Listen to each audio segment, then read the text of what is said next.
Did you know that stress can actually change the way you breathe?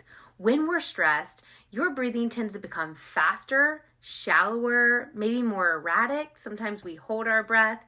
This can lead to suboptimal breathing patterns like mouth breathing or paradoxical breathing, where you inhale and you reach up and suck in, lifting your chest, and you never fully exhale. These subtle changes send signals to your brain that you're in danger. It's triggering that fight, flight, or freeze response. And while this is helpful in an emergency, staying in this state puts your body under constant strain, keeping you stuck in that sympathetic overdrive. So how do we break this stress cycle? By understanding proper breathing biomechanics. After a stressful event, or even during stressful seasons, you can restore your natural breathing patterns by focusing on a few things.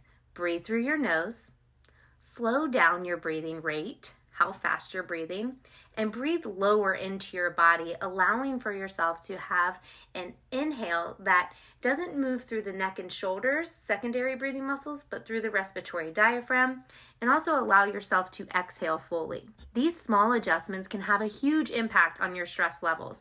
Breathing is an inside-out tool to help you rebalance your nervous system, bringing you back to that more grounded parasympathetic state. This is so crucial, not just for managing stress, but for your overall health. Since chronic stress is linked to almost every major illness, it affects everything from hormones to aging and just how we're emotionally responding in the day. So when we're under stress, we are going to be more reactive and irritable and moody. That's why I love the breath. It's a simple, natural tool you can use anytime. It's always with you. It's always available to manage stress in a healthy way. So next time you're feeling overwhelmed, remember to pause, breathe, and this can make all the difference.